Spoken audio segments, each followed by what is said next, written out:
Dans l'ensemble, c'est beaucoup mieux. Il y a beaucoup plus de rythme. Et ça, c'est super. Maintenant, on l'a traversé. Il faut garder, pas moins. Même si vous pouvez en rajouter, c'est super. Du rythme.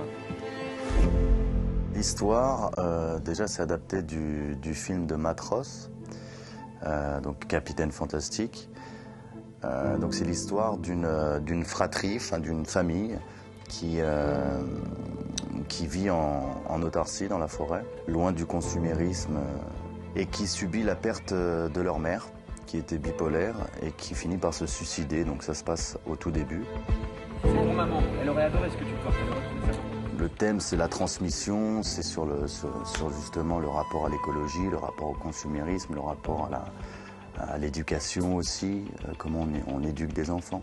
À la base, le festival Eldorado, qui est un festival qui est dédié à la jeunesse, il fallait trouver quelque chose, une pièce, un objet, en tout cas un matériau qui parle de la jeunesse, qui parle de enfin moi en tout cas c'est des notions qui me touchent, des thèmes qui me touchent, la transmission, comment développer son libre arbitre. Je veux juste aller à l'université.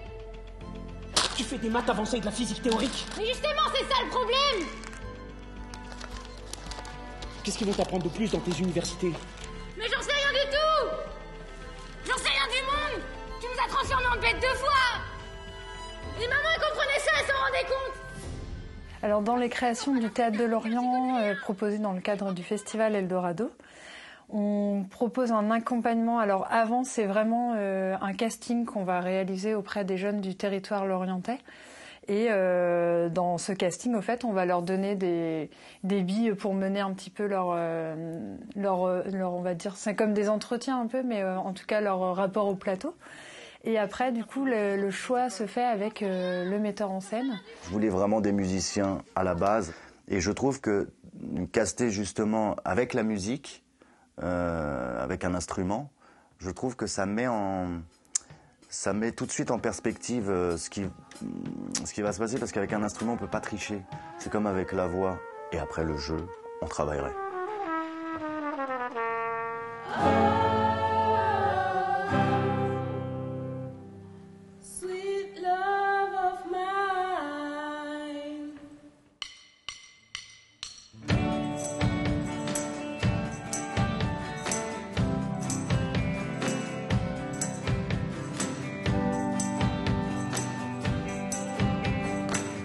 Le challenge un peu là-dessus, c'était de faire en sorte que les morceaux soient cool, puissent être joués par des amateurs et pouvoir le jouer sur scène, qu'ils aient ça en mémoire en plus du jeu.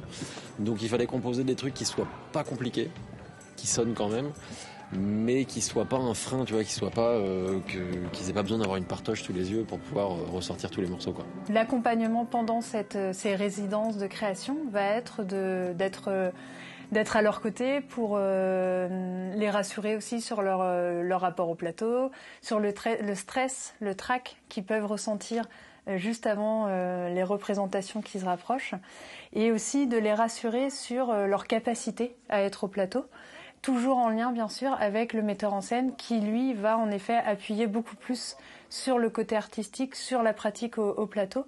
Et nous, en relation avec le public, dans l'équipe du Théâtre de Lorient, notre rôle, c'est d'être en effet un peu plus coucoune et d'essayer aussi de leur donner une certaine confiance et une assurance aussi. Ah oui, papa écoute Beau.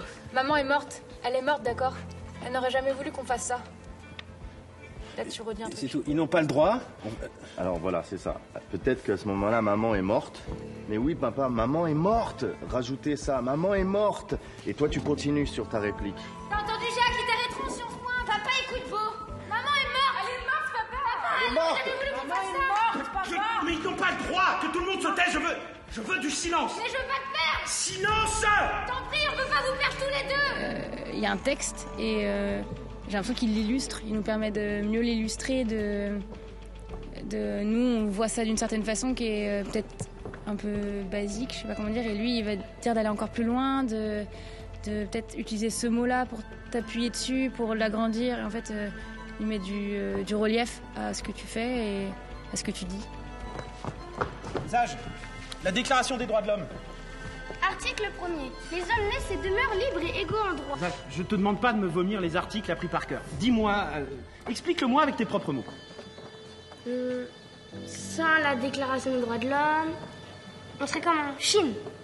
Ici, au moins, on a le droit de manifester, la liberté de parler. Je trouve qu'ils sont hyper à l'écoute. Et je pense aussi que c'est parce qu'on les considère comme des acteurs. Et je pense que avoir des responsabilités à cet âge-là aussi, c'est une marque de reconnaissance aussi pour eux. Donc il y a un bel échange entre nous. Mais en même temps, j'ai envie qu'ils soient vraiment forts le jour de la première et qu'ils s'éclatent là-dedans, que ça se lâche, quoi. Ça leur a permis de découvrir des vocations pour certaines personnes et de se dire que le théâtre, au fait, ça peut être un métier et pas seulement un loisir, un atelier qu'on fait comme ça de temps en temps. C'est une véritable passion qui peut devenir en effet le métier de toute une vie, quoi.